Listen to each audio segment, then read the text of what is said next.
थे, उसके बाद हमने आपको कराया था ई वर्सेस के curve, energy versus wave number that is के कर्व, और इससे बैंड फॉर्मेशन हमने आपको बताया था।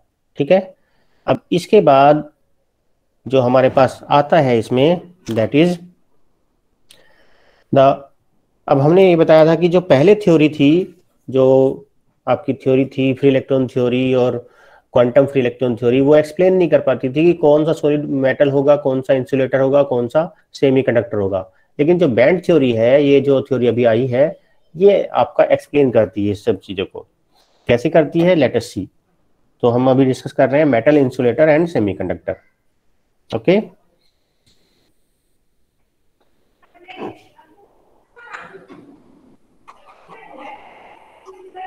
मेटल,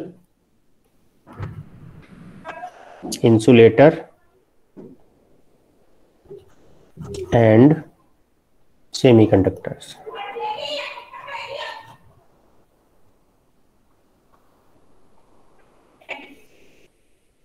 सर ये यूनिट अलग है, वही वाली है? अभी सेम पहली यूनिट चल रही है, अभी पहली ही यूनिट चल रही है, अभी दूसरी यूनिट नहीं चली है। ठीक है, ठीक है सर। तो अगर मैं सोडियम की बात करूं, सोडियम हमारे पास एक एटम है। पहले हम बताते हैं कि अभी हमने क्रोनिंग पेनी मॉडल से थ्योरिटिकली बताया कि बैंड्स कैसे बनते हैं। अब हम बताते हैं आपको फिजिकली कैसे बैंड्स बनते हैं, वो हम बताते हैं आपको। ठीक है,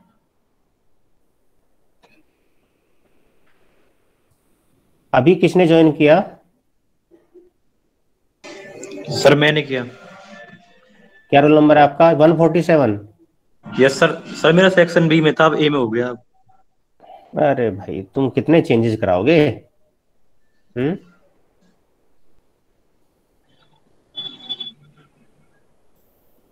कितने चेंजेस कराओगे? क्या रोल नंबर तुम्हारा? 147।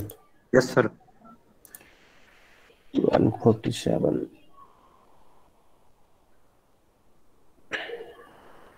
सर मैंने भी थोड़ा लेट ज्वाइन किया है, रोल नंबर 31। नाम? सर चिराग गर्ग। मैंने लगा दी।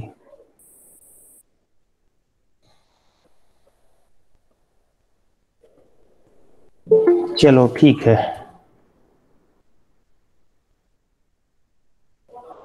अब कौन ज्वाइन किया? मानसी सिंह।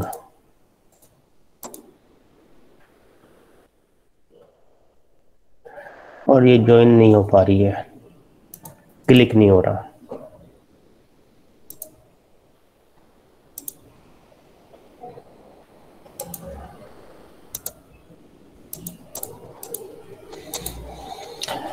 चलिए हम आगे बढ़ते हैं। जो हम करा रहे थे मेटल्स, इंसुलेटर्स, सेमीकंडक्टर्स। तो अगर मैं आपसे कहूं कि मेरे पास एक एटम है जो है सोडियम, सिंगल एटम है, और इसका एटॉमिक नंबर होता है 11, और इसका जो इलेक्ट्रॉनिक स्ट्रक्चर है वो कैसा है? वो होता है 1s2, 2s2, 2p6, 3s1, ऐसा होता है। ये इलेक्ट्रॉनिक स्ट्रक्चर है इसका।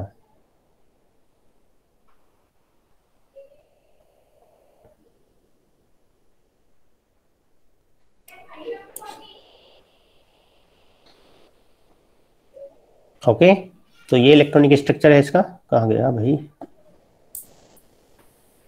हाँ, अब अगर इसके मैं एनर्जी लेवल डायग्राम को बनाऊं, तो वो एनर्जी लेवल डायग्राम कैसा होगा?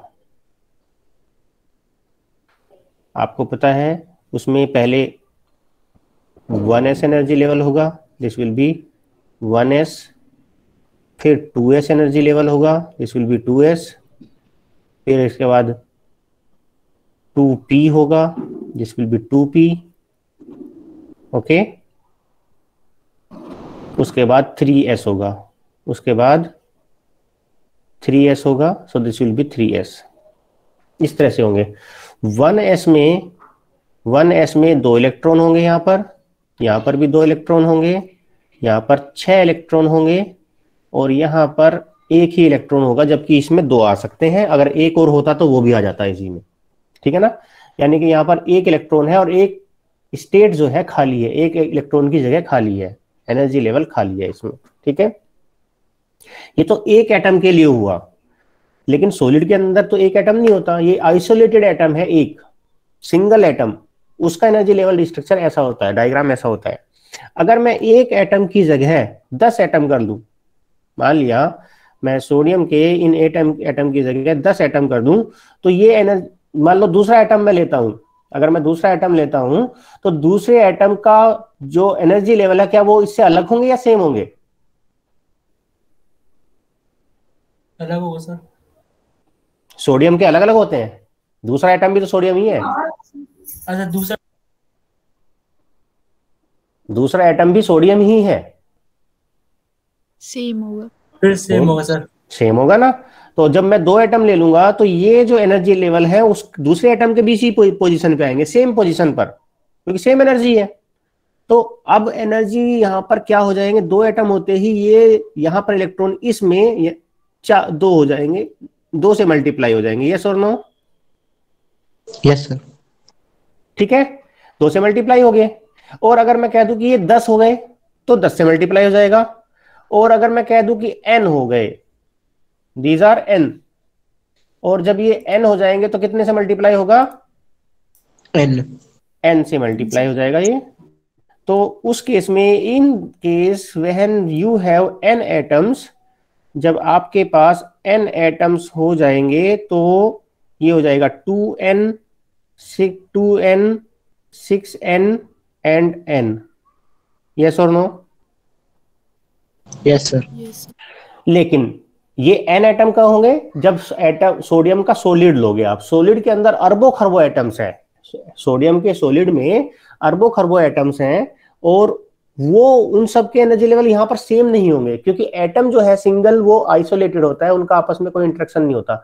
लेकिन जब एटम सॉलिड के अंदर होता है तो वो आपस में इंटरेक्ट करते हैं, और इस इंटरेक्शन की वजह से उनके जो एनर्जी लेवल्स हैं वो थोड़े से ऊपर नीचे खिसक जाते हैं। There is a spreading of the energy levels. तो ये जो एनर्जी सबकी होनी चाहिए थी, अगर ये अलग अलग होते, आइसोलेटेड होते, तो ये सबकी सेम होते, लेकिन क्योंकि ये सिस्टम में है एक n एटम्स के, तो ये थोड़े से स्प्रेड होके एक रेंज बना लेते हैं, लाइक दिस। इसी तरह से 2s भी के एनर्जी लेवल भी थोड़े से स्प्रेड हो जाएंगे, और ये भी आपके स्प्रेड हो जाएंगे, और ये भी आपके स्प्रेड हो जाएंगे।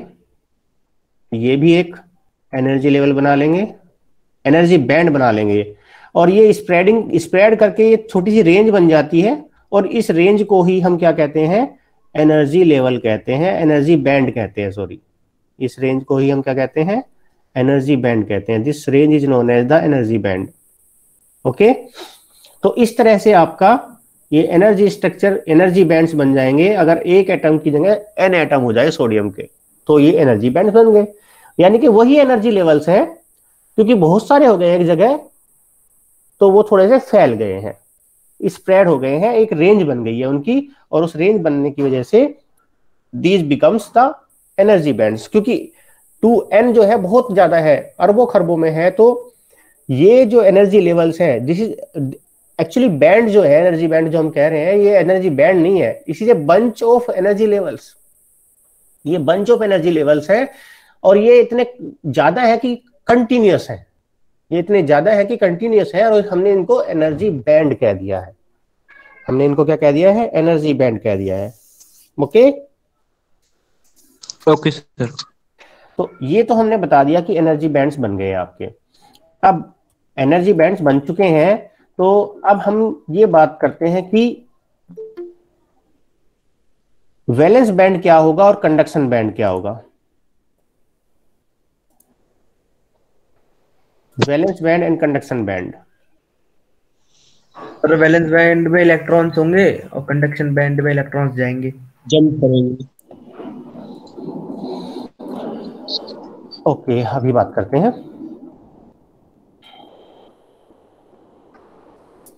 तो हम आपको बताने वाले हैं कि which one is the valence band. Valence band कौन सा है?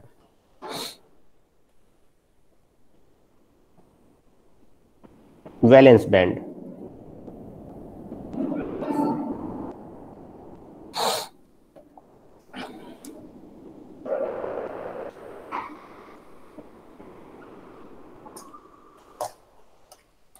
Valence band, the top most completely filled energy band is known as the valence band. The top most completely filled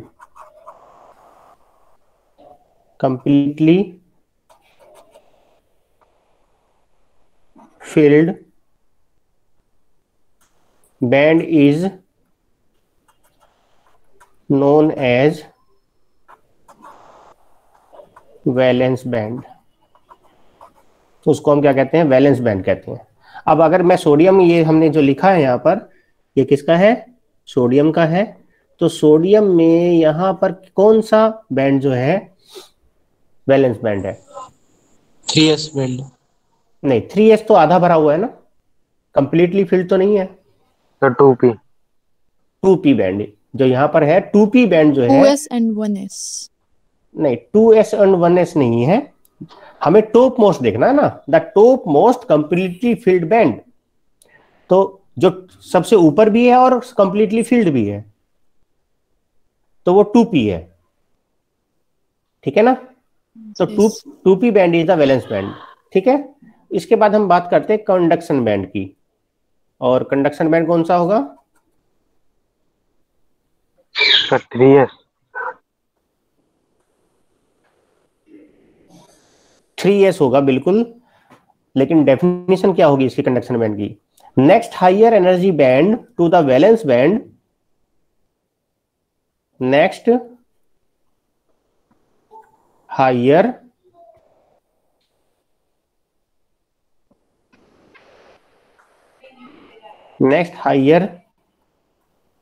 band to the valence band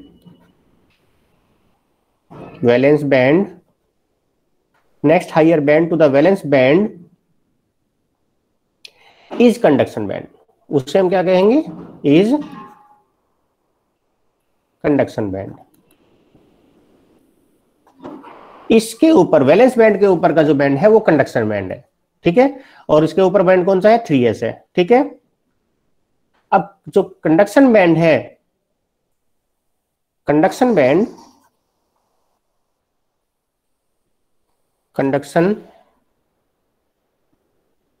band may be completely empty और partially filled। जो conduction band है वो completely empty हो सकता है या partially field हो सकता है, ठीक है। या तो ये कंप्लीटली एम्प्टी होगा या पार्शियली फिल्ड होगा, ओके। अब कोई भी सॉलिड कंडक्टर कब होता है? तो वो हम लिखने वाले हैं जब valence band conduction band overlap होते हैं। अभी बात करते हैं the conductivity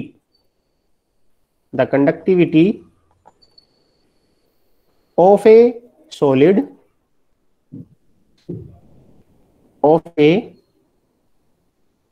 solid arises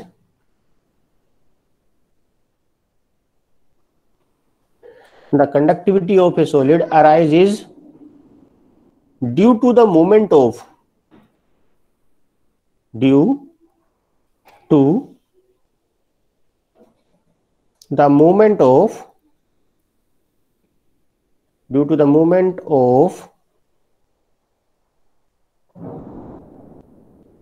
electrons in conduction band। यानी कि अगर कंडक्शन बैंड में इलेक्ट्रॉन मूव कर सकते हैं तो वो क्या होगा? कंडक्टर होगा, that will be a conductor. अब हम बात करते हैं मेटल और कंडक्टर, मेटल और ए कंडक्टर।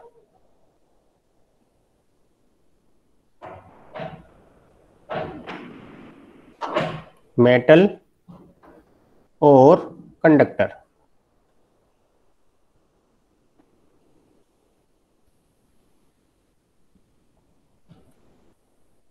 मेटल क्या होता है?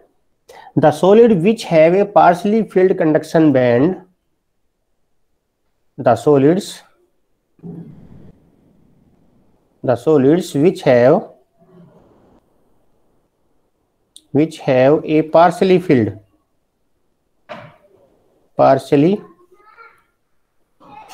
filled conduction band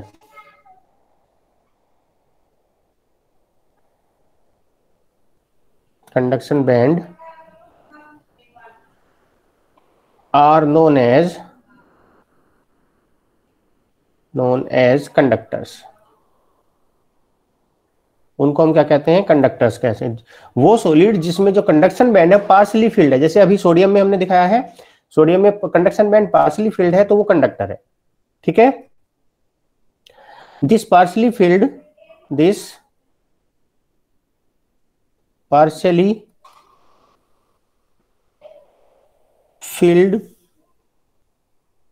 conduction band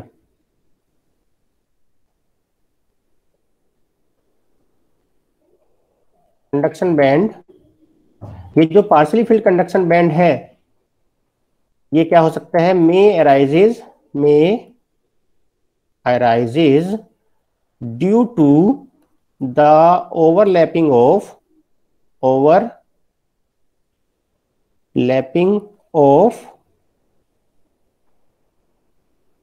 completely filled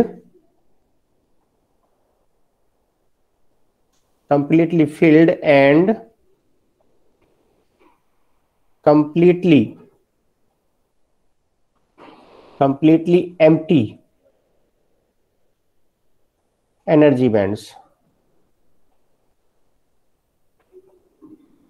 okay, तो ये जो पार्शली फिल्ड कंडक्शन बैंड है ये कैसे हो सकता है? या तो अपने आप से हो, या कभी कभी ये होता है कि कंप्लीटली फील्ड और कंप्लीटली एम्प्टी बैंड ओवरलैप कर जाते हैं और वो दोनों मिलकर एक ही बन जाते हैं और वो एक पार्शली फील्ड बैंड बन जाता है।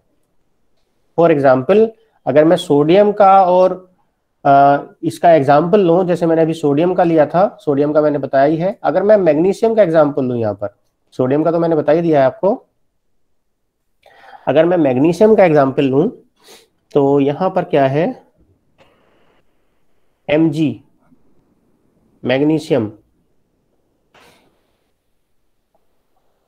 मैग्नीशियम का एटॉमिक नंबर है 12 और इसका इलेक्ट्रॉनिक स्ट्रक्चर है 1s2 2s2 2p6 3s2। 3s2 के बाद आएगा 3p। ठीक है ना? अब इसमें क्या होता है कि हमारे पास क्या है? एक नीचे बैंड है, कौन सा? 1s बैंड है, फिर 2s बैंड है, फिर 2p बैंड है, ये 2p बैंड हो गया। ठीक है, फिर 3s बैंड है, ये 3s बैंड हो गया। This is completely field, this is completely filled, this is completely filled, this is also completely filled, this is 1s 2s 2p 3s। इसके बाद कोई इलेक्ट्रॉन नहीं है इसमें, तो you can see the highest जो आपका ये जो बैंड है ये कंप्लीटली फिल्ड है, कंप्लीटली फिल्ड है, तो ये इंसुलेटर होना चाहिए by definition. By definition it should be A insulator. लेकिन हमें पता है मैग्नीशियम जो है कंडक्टर है, मेटल है। वो कैसे है? क्योंकि इसके ऊपर जो है एक बैंड होता है जिसे हम कहते हैं 3p, और 3p इस बैंड से ओवरलैप करता है लाइक दिस। और जब ये 3p इस बैंड से ओवरलैप कर जाता है तो अब ये बन जाती है, यहां पर कितनी स्टेट्स थी? यहाँ पे 2n था, यहाँ पर भी 2n था, यहाँ पर 6n था, यहाँ पर देखो लेकिन क्या है? 2n तो स्टेट्स आ गई 3s की, और 2n 6n आ गई इसकी, 8n स्टेट्स हैं और उसमें से सिर्फ 2n भरी हुई है, जो कि 3s वाली है वो भरे हुए हैं। तो पार्शली फिल्ड हो गया ये, और पार्शली फिल्ड हो गया तो ये क्या हो जाएगा? ये भी एक कंडक्टर यानी कि मेटल हो जाएगा। This will be a conductor और मेटल। क्लियर और note? Clear sir. Sir clear. Okay, तो ये तो हमने मेटल की बात की। अब हम बात करते हैं इंसुलेटर्स की। इंसुलेटर क्या होगा?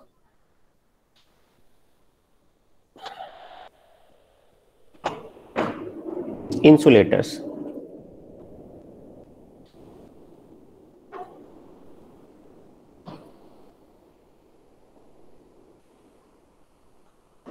insulators. So insulators are solids which insulators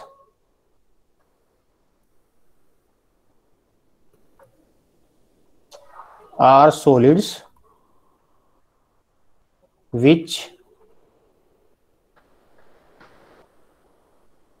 have a completely filled valence band and completely empty conduction band, which have a completely filled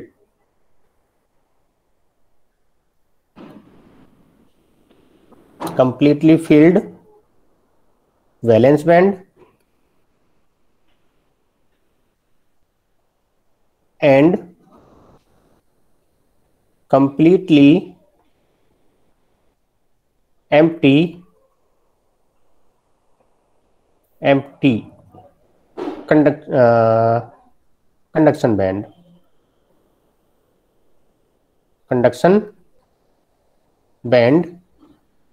And the energy gap between and the band gap या energy gap, band gap कहेंगे, and band gap between conduction band and valence band is greater than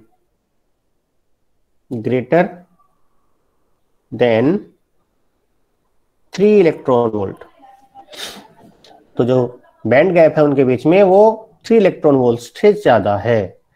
that means we have a conduction band. हमारे पास क्या है? एक conduction band है हमारे पास यहाँ पर। This is the conduction band.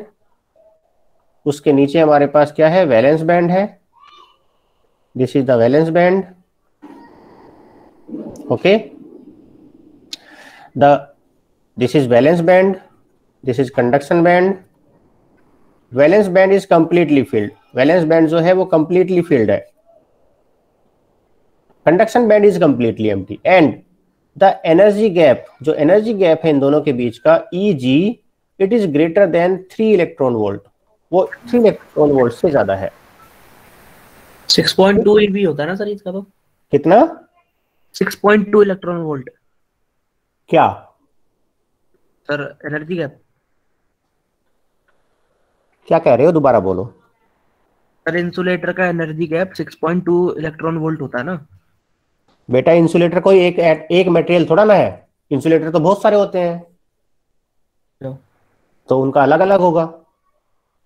Rubber भी है, प्लास्टिक भी है, वुड भी है, ईंट भी है, पत्थर भी है। ये सब क्या है? इंसुलेटर्स हैं। ग्लास है, ये भी इंसुलेटर है। सबका एनर्जी बैंड गैप अलग अलग होता है। एक फिक्स वैल्यू थोड़ा ना होगी, किसी का कम किसी का ज्यादा। Okay, yes sir. तो इसका मतलब ये हो गया कि 3 इलेक्ट्रॉन वोल्ट से ज्यादा आपका एनर्जी गैप होगा। अगर है तो वो इंसुलेटर होगा। इंसुलेटर क्यों होगा? क्योंकि यहां पर अगर हम वैलेंस बैंड को देखें, वैलेंस बैंड में इलेक्ट्रॉन तो बहुत है लेकिन एम्प्टी स्टेट नहीं है, खाली जगह नहीं है। खाली जगह नहीं है तो इलेक्ट्रॉन मूव नहीं कर सकता क्योंकि स्पेस ही नहीं है। अगर मैं कंडक्शन बैंड को देखूं, कंडक्शन बैंड में बहुत सारी एम्प्टी स्टेट है, खाली जगह बहुत सारी है, पूरा खाली है, लेकिन वहां पे इलेक्ट्रॉन नहीं है, तो मूव क्या करे? तो अल्टीमेटली क्या हुआ? इलेक्ट्रॉन मूव नहीं कर सकता। इलेक्ट्रॉन मूव नहीं कर सकता तो इसका मतलब क्या हुआ?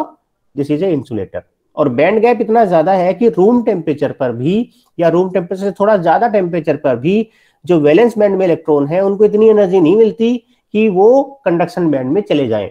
सो एनर्जी जो उनको मिलती है वो इतनी ज्यादा नहीं होती, कम होती है कि वो जंप नहीं कर सकते कंडक्शन बैंड में। अगर जंप कर जाते तो उसको थोड़ी सी कंडक्टिविटी मिल जाती, लेकिन यहाँ पर वो जंप ही नहीं कर सकते, इसलिए ये इंसुलेटर के इंसुलेटर ही रह जाते हैं।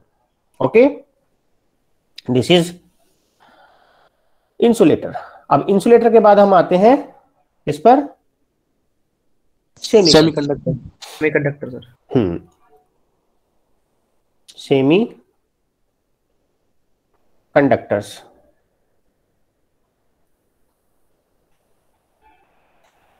Semi conductors, okay. Semi conductors क्या हो? जो सेमी कंडक्टर का एनर्जी लेवल डायग्राम है वो भी बिल्कुल इंसुलेटर की तरह से ही होता है, ठीक है ना। उसमें भी एक आपका वैलेंस बैंड कंप्लीटली फिल्ड होता है, कंडक्शन बैंड कंप्लीटली एम्प्टी होता है। Semiconductor are the solids, semi conductors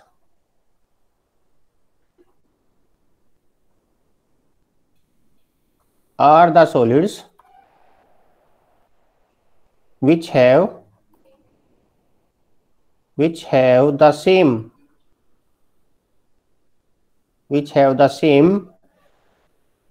band structure, band structure as of insulators। जैसा इंसुलेटर्स का होता है बैंड स्ट्रक्चर बिल्कुल वैसा ही होता है, but the energy gap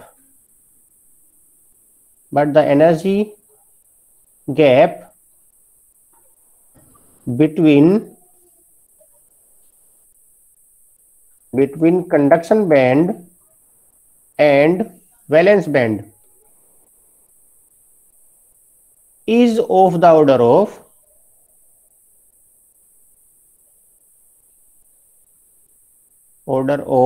1 electron volt. इनमें जो बैंड गैप होता है बस उसका डिफरेंस है, इसमें बैंड गैप 1 इलेक्ट्रॉन वोल्ट के आसपास होता है, के ऑर्डर का होता है। तो अगर मैं इसका बैंड स्ट्रक्चर बनाऊं तो इसमें क्या है, हमारे पास एक कंडक्शन बैंड है, ये हमारे पास कंडक्शन बैंड है, इसके नीचे वैलेंस बैंड है हमारे पास, this is valence band. Valence band is completely filled, valence band जो है वो कंप्लीटली फिल्ड है, और कंडक्शन बैंड कंप्लीटली एम्प्टी है। This is valence band, this is conduction band, और जो बैंड गैप है Eg, it is of the order of 1 electron volt. 1 electron volt के ऑर्डर का बैंड गैप है हमारे पास, ठीक है। अब इस केस में क्या होता है कि at room temperature, at 0 kelvin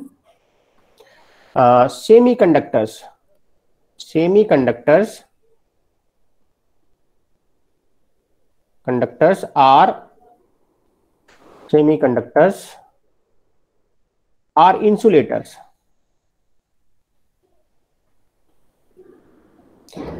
0 kelvin पर इलेक्ट्रॉन को कोई थर्मल एनर्जी नहीं मिलती क्योंकि टेम्परेचर 0 है, ठीक है ना। तो वो इंसुलेटर की तरह ही बिहेव करते हैं, but at room temperature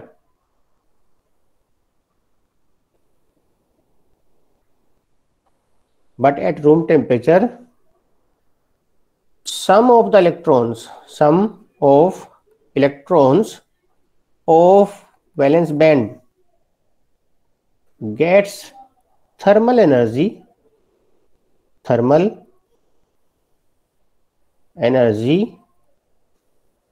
and jump to conduction band। उन्हें कुछ थर्मल एनर्जी ले लेते हैं and jump to conduction band. तो कंडक्शन बैंड में वो चले जाते हैं। जब वो कंडक्शन बैंड में जाएंगे, यहां से इलेक्ट्रॉन गया कंडक्शन बैंड में, तो यहां पर इलेक्ट्रॉन हो गया, यहां से इलेक्ट्रॉन गया कंडक्शन बैंड में, तो यहाँ पर इलेक्ट्रॉन आ गया, यहाँ से इलेक्ट्रॉन गया कंडक्शन बैंड में, यहाँ पर इलेक्ट्रॉन आ गया, यहाँ से इलेक्ट्रॉन गया कंडक्शन बैंड में, यहाँ पर इलेक्ट्रॉन आ गया, यहाँ से इलेक्ट्रॉन गया कंडक्शन बैंड में, यहाँ पर इलेक्ट्रॉन गया।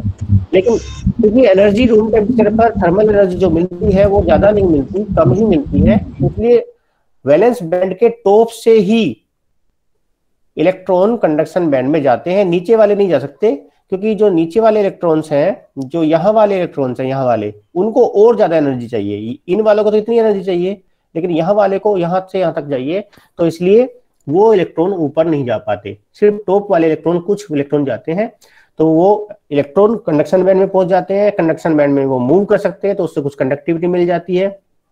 साथ ही साथ जो इलेक्ट्रॉन वैलेंस बैंड से कंडक्शन बैंड में गए हैं, तो वो डेफिशिएंसी ऑफ इलेक्ट्रॉन छोड़ जाते हैं, खाली स्टेट छोड़ जाते हैं, जिसको हमने होल कहा है, उसमें भी इलेक्ट्रॉन मूव कर सकते हैं, यानी कि हम कहें कि वैकेंसी मूव कर सकती है, जिसे हमने होल कहा है, उससे भी कंडक्टिविटी मिल जाती है। ठीक है, तो इसलिए इस सॉलिड को थोड़ी सी कंडक्टिविटी मिल जाएगी, बहुत ज्यादा नहीं मिलेगी, तो थोड़ा सा ये कंडक्टर हो जाएगा, थोड़ा सा कंडक्टिविटी इसकी बढ़ जाएगी।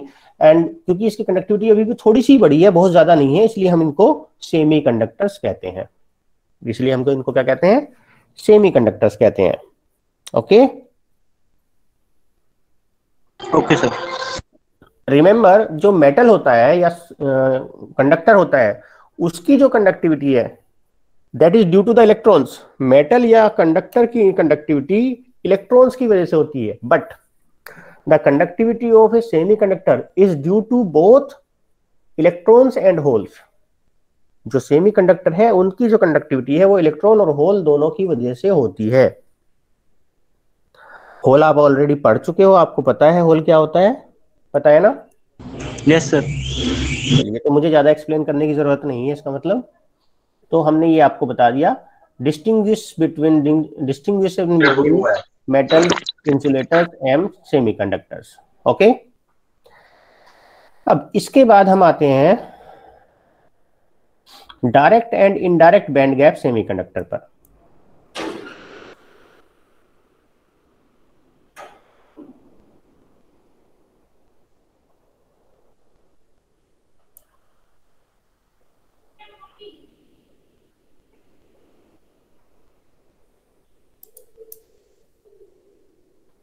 Okay,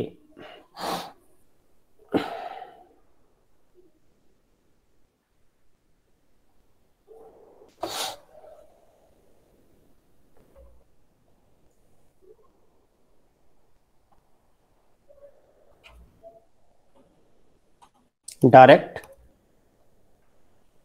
and indirect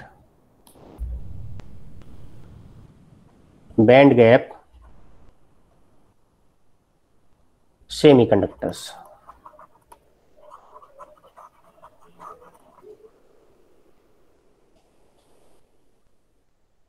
semiconductors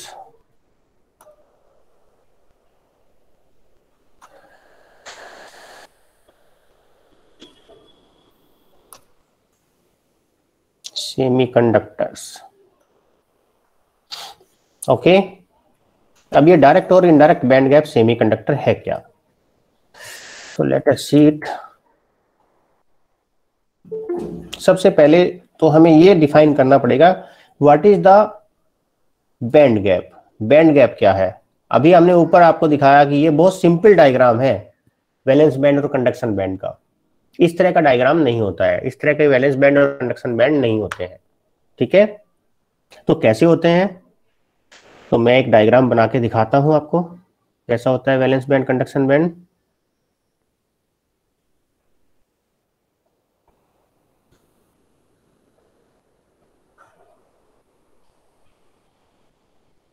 this is the conduction band, sorry ये वैलेंस बैंड है नीचे वाला और ऊपर वाला है conduction band. This is conduction band, और यहां से ये ऊपर जा रही है, दिस इज एनर्जी, ऊपर की तरफ एनर्जी बढ़ रही है। और जो एक्स एक्सिस पे है, यहाँ पर एक्स एक्सिस पे है हमारे पास के is the momentum of electron और वेव वेक्टर, हम इसको कुछ भी कह सकते हैं। ठीक है, तो एक्चुअली जो बैंड गैप है वो इसके और इसके बीच का गैप है। This is band gap, this is actually band gap, ये बैंड गैप है ईजी। ओके, तो इस तरह का होता है energy bands. Energy bands are of this type. ठीक है, तो अगर मैं बैंड गैप की बात करूं, what is the band gap? तो बैंड गैप क्या होता है actually? Band gap is the energy gap between the minimum energy of conduction band and maximum energy of valence band. Band gap band gap is the energy gap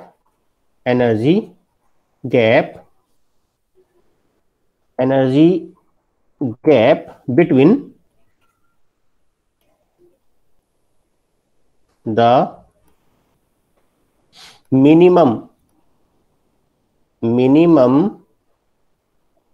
energy of conduction band and maximum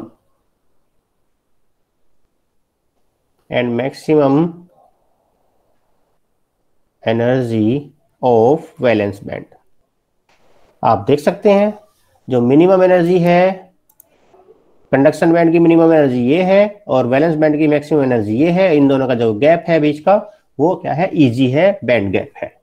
ठीक है, तो उसे हमने क्या कहा है, band gap कहा है। अब अगर इलेक्ट्रॉन कंडक्शन बैंड से वैलेंस बैंड में आता है, कंडक्शन बैंड से वैलेंस बैंड में आता है, तो हम उसे यहां से, अगर इलेक्ट्रॉन यहां पर आता है इस तरह से,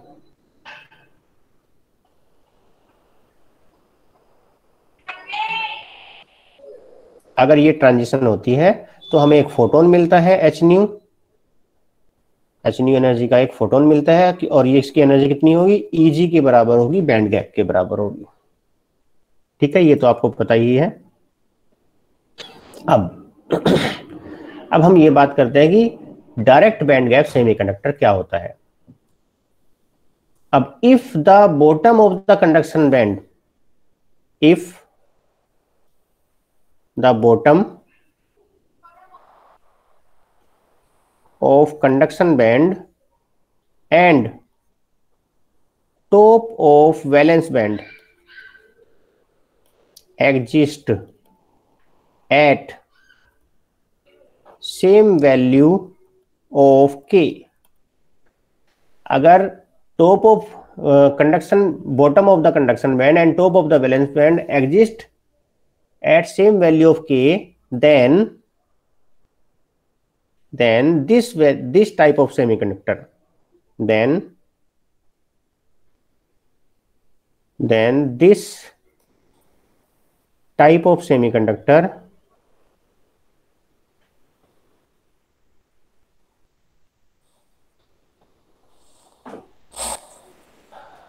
एक मिनट होल्ड करिए, फाइल हैंग हो रही है।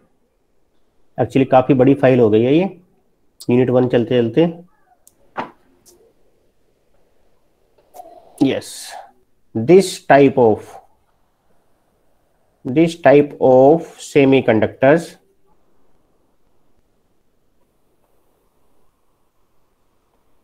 are known as direct band gap semiconductor, direct band gap semiconductors.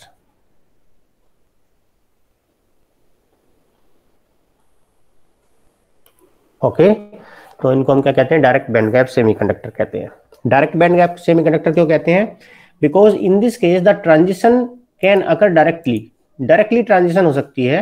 Directly का मतलब क्या है, देयर इज नो चेंज। अगर कंडक्शन बैंड से यहां से इलेक्ट्रॉन यहां पर आता है तो क्या होगा, यहां पर भी k की वैल्यू सेम ही है, यहां पर भी k की वैल्यू सेम है, दोनों जगह k की वैल्यू सेम है, तो there is no change in the momentum of the electron. When electron is coming from conduction band to the valence band, there is no change in the momentum of the electron.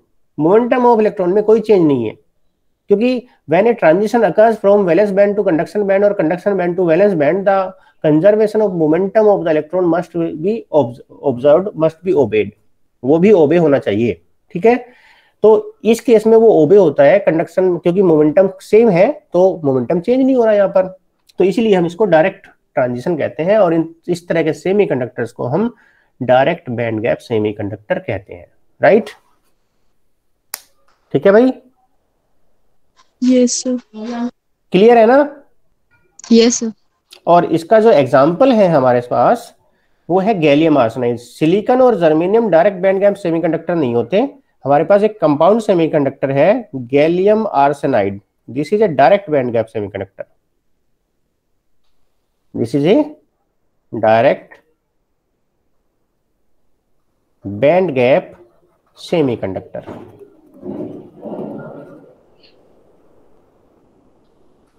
बहुत सारी नई चीजें आपको पढ़ने को मिल रही है, आगे आगे तो और भी नई मिलेगी और थोड़ी सी मुश्किल भी होने वाली है। नेक्स्ट यूनिट में थोड़ा सा कॉम्प्लेक्स चीजें आएंगी आगे आगे थोड़ी सी।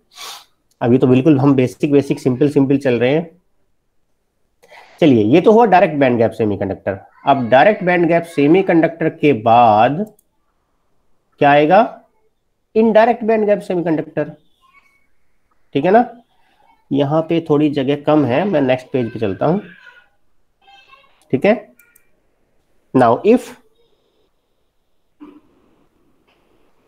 if the bottom of conduction band and the top of the valence band, if the bottom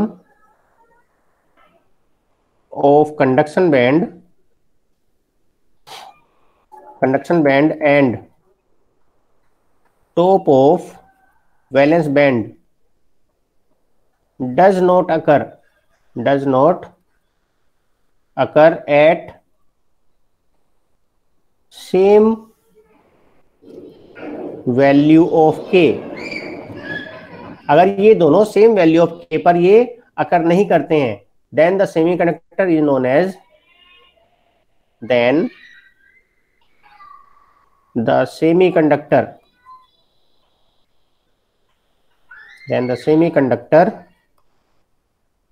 is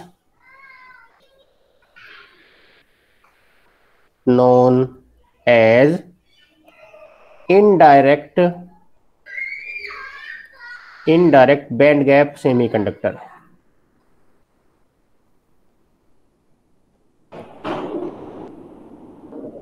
okay, अब इनडायरेक्ट बैंड गैप सेमीकंडक्टर का भी हम डायग्राम बना देते हैं। इसमें क्या होता है, हमारे पास नीचे एक वैलेंस बैंड है, this is the valence band, और यहां पर हमारे पास कंडक्शन बैंड है, this is conduction band, this is valence band, ये वैलेंस बैंड है, और एनर्जी हमारी इस तरह से बढ़ रही है, दिस इज एनर्जी, और जो के की वैल्यू है, मोमेंटम है, वो इस तरह से बढ़ रहा है, दिस इज के। अब अगर इलेक्ट्रॉन को कंडक्शन बैंड से वैलेंस बैंड में आना है तो ट्रांजिशन हैज टू बी, तिरछी ट्रांजिशन चाहिए आपको, ओब्लिक ट्रांजिशन होनी चाहिए, but this oblique transition is not possible, ये ओब्लिक ट्रांजिशन पॉसिबल नहीं है। और इसमें हो सकता है क्या क्या नहीं हो सकता, वो हम डिस्कस करेंगे नेक्स्ट क्लास में। ठीक है, अभी के लिए हम यहीं पे छोड़ रहे हैं, इससे आगे की बात हम बाद में करेंगे। क्लियर और नॉट? Yes, sir.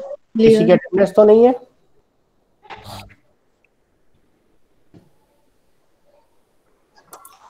चलिए, फिर हम आपके जो बाद में आए थे, वैसे तो मैंने उनकी अटेंडेंस लगा दी थी। ठीक है, मैं क्लास एंड कर रहा हूँ, नेक्स्ट क्लास में मिलेंगे। सर यस, सर जो आपने असाइनमेंट दिया है उसमें मुझे एक प्रॉब्लम है, फर्स्ट क्वेश्चन में थोड़ा सा प्रॉब्लम आ रहा है सर।